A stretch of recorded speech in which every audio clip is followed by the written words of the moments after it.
Duas empresas do Paraná foram condenadas recentemente por assédio eleitoral.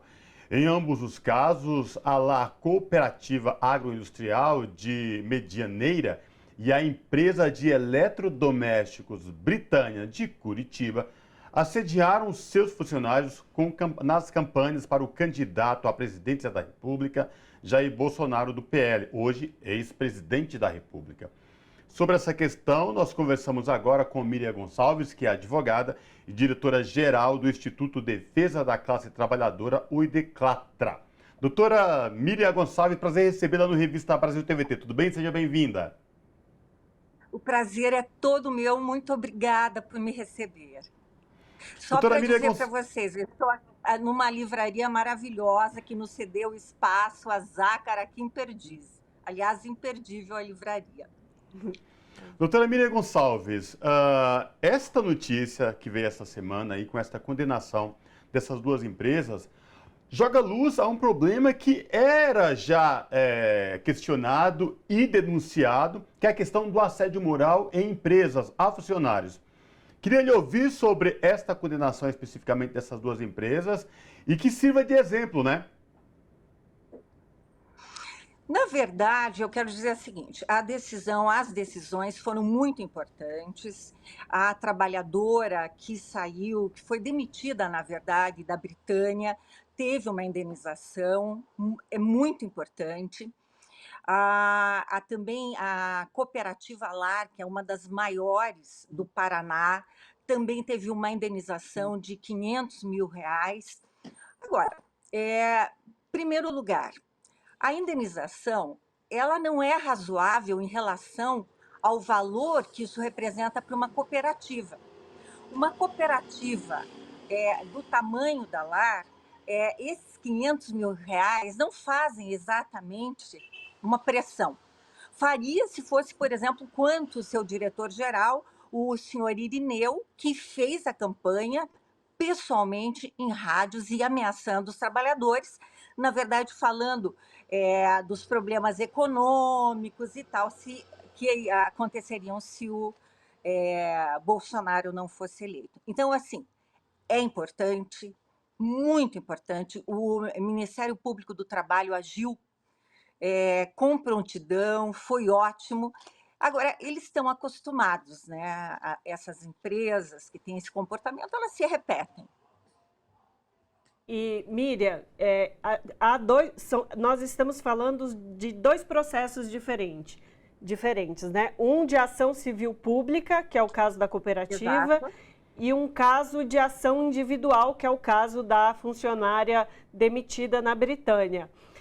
Dada essa diferença, qual que é a importância de ter esses dois processos com essa qualidade, um de ação civil pública e o outro de individual, para que isso também possa ocorrer, isso vira exemplo para outros casos, porque a gente sabe que isso aconteceu de outras formas, em outras localidades do território brasileiro. Queria ouvi-la sobre essa diferença e o que pode juridicamente influenciar em outros processos.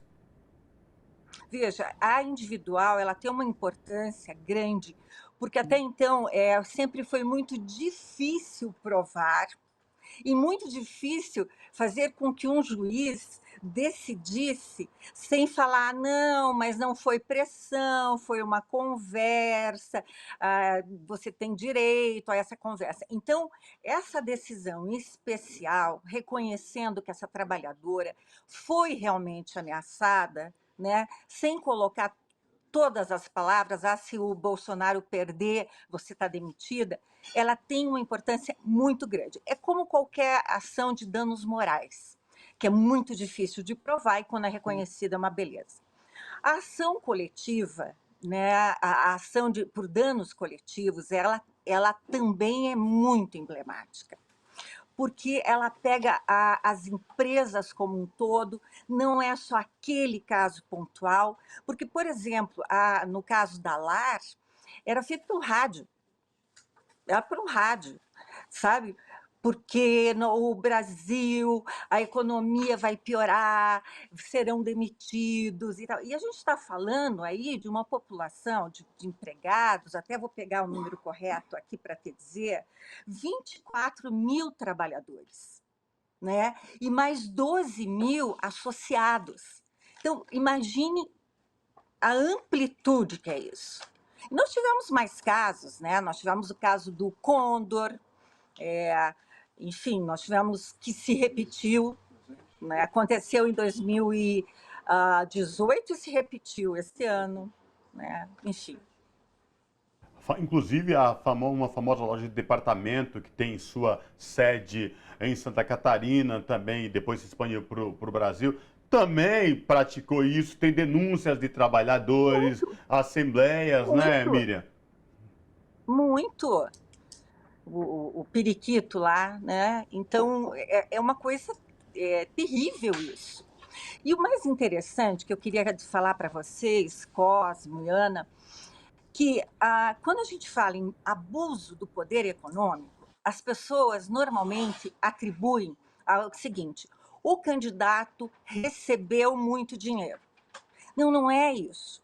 Além disso, o abuso do poder econômico é um empregador que é proprietário do seu negócio, você imagine uma cooperativa desse tamanho, que se impõe para trabalhadores. Ele usa do seu poder econômico para ameaçar pessoas que vivem do seu trabalho de que vão piorar a economia, subentende-se que vai reduzir o número de empregos. Então, esse uso das pessoas como sua propriedade e uso do seu poder econômico é o que também a gente trata de abuso do poder econômico. E, É uma e o que chama, coação. e o que chama a atenção, doutora Miriana, me permita, no Com caso certeza. desta funcionária da Britânia, ela nem estava em horário de trabalho. Ela usou uma rede Não. social, nem em horário de trabalho. E depois, uma semana depois, ela foi demitida por justa causa. Olha a que ponto chegamos, doutora. Eu vou lhe fazer até o contraponto. Olha que ponto chegamos que juízes, inclusive juízes, procuradores, que estavam trabalhando na Lava Jato e se deram ao desplante de fazer a mesma manifestação. Quer dizer, que o juiz jamais poderia, porque juiz é juiz, não importa se ele está dentro do fórum ou não, ele continua sendo juiz. A trabalhadora da Britânia, ela é trabalhadora da Britânia enquanto ela está lá dentro. Fora, ela, enfim, eles fizeram. Nós tivemos vários casos no país inteiro. Esse caso, sim, era para ter uma correição, era para ter aí uma punição. Então, são dois pesos, enfim. Portanto, essa decisão ela é muito simbólica, muito importante. Mas ela Agora, ainda cabe recurso, lamentavelmente. exato, ainda não chegou ao fim de todo o processo, mas é muito Não. significativo, como você mesma disse. E aí a minha pergunta é, como a gente já viu exemplos, o Cosmo mesmo trouxe outros exemplos de denúncia, há como fazer a denúncia agora posterior? É uma pergunta de leiga, juridicamente mesmo. Claro Há que como fazer... Não. Sim, há como fazer, deve ser feita. O normal é que a gente faça durante o período eleitoral, até porque para se configurar mais a justiça, principalmente a eleitoral, tende a atuar no período da eleição. Agora, coação, danos morais, isso em qualquer momento. Só que agora ela vai ser uma ação individual e não mais uma ação coletiva. A gente está chegando no final do nosso bate-papo, mas eu quero lhe ouvir a respeito e que a senhora possa falar aqui para os nossos telespectadores da TVT e também ouvintes da Rádio Brasil Atual um pouco mais sobre o Instituto Declatra aí, porque muita gente não conhece, a gente sabe que é organização da sociedade civil. Fala para a gente um pouco mais do Instituto. Olha, o Instituto nasceu do Escritório Defesa da Classe Trabalhadora, né, por isso Declatra, e a gente tem esse lado, né, que é do Instituto, que trabalha com outros projetos. Inclusive, eu quero contar aqui para vocês em primeira mão, a gente vai fazer um Museu da Democracia em Curitiba, um prédio de 4.000 metros quadrados, ao lado da Universidade Federal. Já está acertado a cessão do prédio para a prefeitura, os Correios, Art Deco, maravilhoso. E a gente deve ter lançamento da pedra fundamental, eu acredito que em abril do ano que vem. Então, nós vamos trabalhar a democracia e nas suas contradições, não é o conhecimento disso ou daquilo, mas, como eu digo sempre, a gente quer conquistar as pessoas para a democracia e conversar com os diversos pensamentos. Nesse momento, a gente está completamente nesse trabalho hercúleo. Aí tivemos apoios fantásticos agora, né? Inclusive da professora Marilena Chauí, com quem estivemos ontem, e foi assim, nos deixou com o coração acalentado.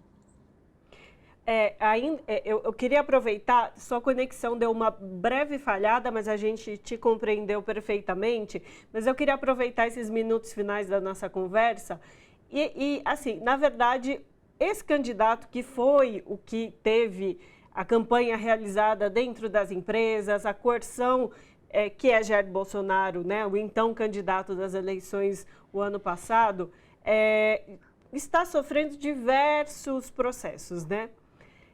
Há pessoas que podem pensar, bom, mas esse processo referente a questões trabalhistas dentro da empresa não vão impactar diretamente nele juridicamente, né? Queria ouvir a senhora sobre isso, mas na imagem e também no entendimento de como era feita a campanha dele, nisso tem algum aspecto que pega o então candidato? Veja, esses processos certamente não impactarão. Eu não sou da área de comunicação nem de pesquisa, então, assim, eu fico na esperança de que realmente tenha esse impacto. Até porque a gente não está falando de um candidato, de qualquer candidato. Se uma empresa também tivesse feito isso com o candidato Lula, também está incorreto. A gente não está mais na era da dona de casa que fazia a colinha para a empregada doméstica. Isso tem que mudar, né? Mas, assim, a gente tem coisas também tão graves contra o Bolsonaro, como a questão das joias, né? Esse problema com a milícia, a denúncia do ex-ajudante de ordem, o Cid. Então, a gente tem coisas muito graves. Eu acho que isso vai junto, mas pega muito mais, eu acredito, nessas empresas que demonstraram aí, primeiro, uma falta absoluta de análise, né? E a segunda, uma coisa que não é nem do século passado, né? Uma atuação que não se pode admitir mais. Com certeza. Conversamos com Miriam Gonçalves, advogada, diretora-geral do Instituto Defesa da Classe Trabalhadora, o IDECLATRA, e que foi vice-prefeita de Curitiba. Miriam, muitíssimo obrigada pela sua participação aqui conosco, de trazer esses detalhes desses processos e a gente acompanhar mais de perto como a justiça está atuando sobre eles. Olha, eu agradeço muito, Ana, muito obrigada, Cosmo, e você fiquem de olho no Museu da Democracia de Curitiba, que vai ser muito legal. Muito obrigada. Abraço. Abraço.